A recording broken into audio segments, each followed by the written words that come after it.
Hey everyone, कैसे हैं आप सभी लोग। आज की इस वीडियो में हम बात करेंगे एसएससी जीडी 2023 से जुड़ी कुछ अपडेट्स के बारे में।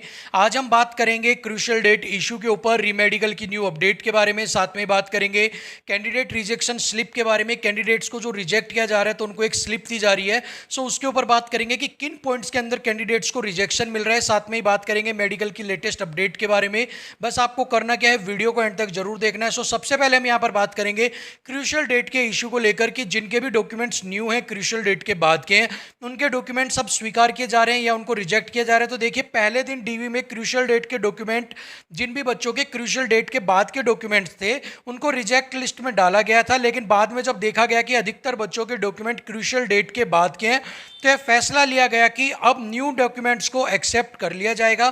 तो ऐसे में जिन भी बच्चों के डॉक्यूमेंट्स न्यू हैं या क्रूशियल डेट के बाद के हैं, उनको घबराने की जरूरत नहीं है। उनके डॉक्यूमेंट्स स्वीकार किए जा रहे हैं, उन्हें रिजेक्ट नहीं किया जा रहा है। यहाँ पर जो भी बच्चे हैं जिनके क्रूशियल डेट के बाद के डॉक्यूमेंट्स हैं या न्यू डॉक्यूमेंट्स हैं, अब उनके डॉक्यूमेंट्स के बेस पर उनको रिजेक्ट नहीं किया जाएगा, उनके डॉक्यूमेंट्स को यहाँ पर एक्सेप्ट कर लिया जाएगा। ठीक है, सो यहाँ पर क्रूशियल डेट का जो इशू था वो यहाँ पर खत्म हो चुका है। क्रूशियल डेट के बेस पर किसी को भी रिजेक्ट नहीं किया जाएगा।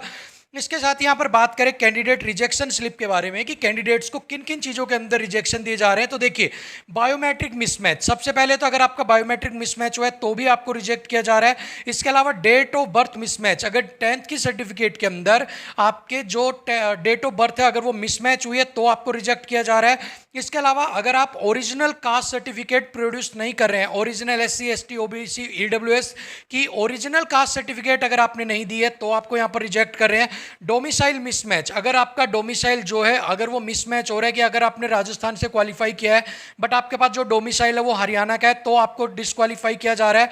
अगर ओरिजिनल डोमिसाइल अगर आप नहीं दे रहे हैं, अगर ओरिजिनल डोमिसाइल नहीं दे रहे हैं और उसकी जगह आप उसकी फोटोकॉपी या डुप्लीकेट दे रहे हैं तो भी आपको रिजेक्ट यहां पर किया जा रहा है। 10th सर्टिफिकेट ओरिजिनल, जो 10th की मार्कशीट सर्टिफिकेट्स है वो भी ओरिजिनल चाहिए। अगर आपके पास ओरिजिनल नहीं है, उस बेस के ऊपर भी आपको रिजेक्ट किया जा रहा है। इसके बाद हाइट चेस्ट रिलैक्सेशन, अगर आपने हाइट में और चेस्ट में रिलैक्सेशन लिया है और उसका अगर आपने फॉर्म फिल करके एक पर्टिकुलर एक कोई गैजेटेड ऑफिसर से अगर टेस्ट करवा कर अगर आप प्रोड्यूस नहीं कर रहे तो उस बेस के ऊपर भी आपको क्या किया जा रहा है, रिजेक्ट किया जा रहा है। इसके बाद पेरेंट्स के नेम मिसमैच, अगर मदर्स नेम में फादर्स नेम भी मिसमैच हो रहे हैं आपके सर्टिफिकेट्स के अंदर तो भी आपको यहां पर रिजेक्ट किया जा रहा है। इसके अलावा एनसीसी सर्टिफिकेट जो है, अगर आप वो भी ओरिजिनल नहीं दे रहे हैं, अगर एनसीसी सर्टिफिकेट्स भी आप प्रोड्यूस नहीं कर रहे हैं तो उसके बेस के ऊपर भी आपको यहां पर रिजेक्ट किया जा रहा है। इसके अलावा अगर आपके डॉक्यूमेंट्स में थोड़ी बहुत कोई दिक्कत है, जैसे कि डेट ऑफ बर्थ की मिसमैच की कोई दिक्कत है, ठीक है, सो फिलहाल के लिए तो आपको डाला जा रहा है रिजेक्शन लिस्ट के अंदर,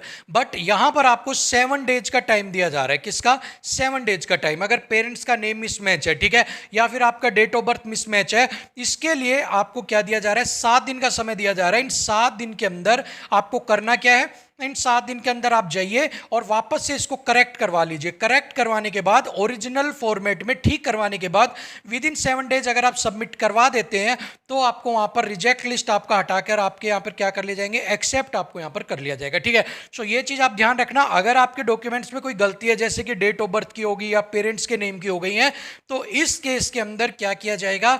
इस केस के अंदर आपका जो 7 दिन का समय है वो आपको दिया जाएगा। इसके अलावा caste certificate, domicile, 10th certificate original नहीं है, इनके केस पर आपको क्या किया जाएगा? रिजेक्ट आपको यहां पर कर दिया जाएगा अगर आप फेल होते हैं ये डॉक्यूमेंट्स उनको सबमिट करवाने के लिए। ठीक है, इतनी चीजें समझ में आ गई। चलिए आगे चलते हैं। रीमेडिकल की न्यू अपडेट के बारे में अगर मैं बात करें तो टाइम टेकन, मतलब 24 घंटे का आपको जो टाइम है वो लिया जा रहा है, दिया जा रहा है आपको। ठीक है, इसके अलावा वेदर पास और fail will depend upon the re-medical. और इसके अलावा जब सबसे पहले आपका होगा मेडिकल, ठीक है, इस मेडिकल के बाद आपको दिया जाएगा रीमेडिकल अगर कोई आपके पॉइंट्स बने हैं तो। ठीक है, अब रीमेडिकल कितना दिया जाएगा? 24 आवर्स का। अब 24 आवर्स के बाद आपका क्या किया जाएगा? रीमेडिकल यहां पर आपका किया जाएगा और इसके अंदर चेक किया जाएगा कि आप पास यहां पर होते हैं या फेल होते हैं। अगर आप रीमेडिकल के अंदर पास होते हैं तो आप यहां पर क्या हो जाएंगे? पास आपको फाइनली माना जाएगा। बट अगर आप फेल हो जाते हैं रीमेडिकल के अंदर तो फाइनल आपको क्या किया जाएगा? फाइनल आपको यहां पर फेल जो है वो यहां पर आपको मान लिया जाएगा। ठीक है, सो इस चीज को आप ध्यान रखना कि आपको यहां पर पास और फेल अगर आपको रीमेडिकल मिलता है तो आरएमई के ऊपर डिपेंड किया जाएगा वेदर यू आर पास और फेल यहां पर। इसके बाद अगर मैं बात करता हूं आगे मेडिकल की लेटेस्ट अपडेट के बारे में कि मेडिकल का क्या कुछ यहां पर चल रहा है, तो देखिए पास रेशो जो चल रहा है वो 75 से 80% चल रहा है। फेल रेशो जो चल रहा है वो 20 से 25% स्टूडेंट्स बाहर हो रहे हैं आउट ऑफ 100 की मैं बात अगर करता हूं, ठीक है।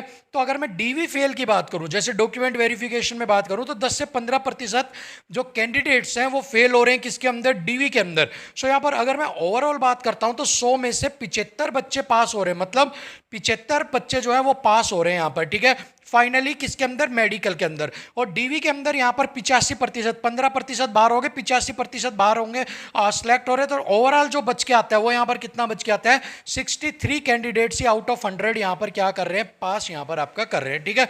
अब ये रेशियो आगे आगे आपका बढ़ता जाएगा। तो ओवरऑल अगर मैं बात करूं तो जो पास और फेल का रेशियो जो है वो डीवी का भी मिला के, अगर ओवरऑल मिला लिया और डीवी का भी, जो डीवी में बाहर हो रहे हैं उनका भी मिला लेते, तो 60 to 63% का ही रेशियो जो है वो यहां पर पास रेशियो आपका यहां पर रह जाएगा।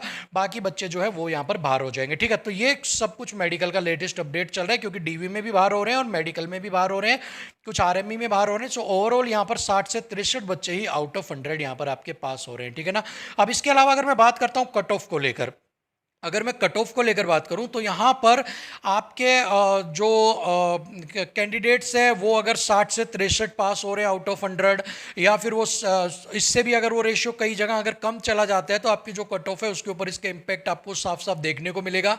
कट ऑफ आपकी यहाँ पर कम जा सकती है। और इसी के साथ ही अगर आपका ये जो रेशियो है ये और भी ज़्यादा डाउन होता है, तो हो सकता है कि जो फाइनल कट ऑफ है वो बहुत ज़्यादा ना बढ़े। लेकिन इसके ऊपर अभी फाइनल कंक्लूजन आपका 5 से 6 दिन का मेडिकल हो जाए, उसके बाद आपको फाइनल कट ऑफ बता दी जाएगी, सारी चीज़ आपको बता दी जाएगी कि अब फाइनल सिलेक्शन कितने बच्चों का होगा, कितने बच्चों का नहीं होगा, क्योंकि बहुत सारे बच्चों के रुझान आ गए हैं, बहुत सारे बच्चों ने मेडिकल के अपडेट बता दिए हैं, उसके बेस पर आपकी कट ऑफ तैयार कर दी गई है। तैयार और भी उसके अंदर कुछ जो चेंज किए जा सकते हैं वो किए जा रहे हैं, और 5-6 दिन का मेडिकल होने के बाद आपकी कट ऑफ यहाँ पर आ जाएगी और आपको पता लग जाएगा कि आपका सिलेक्शन फाइनली होगा या नहीं होगा, ठीक है। सो सारी चीज़ें साफ हो जाएंगी, कट ऑफ आपके लिए आ जाएगी।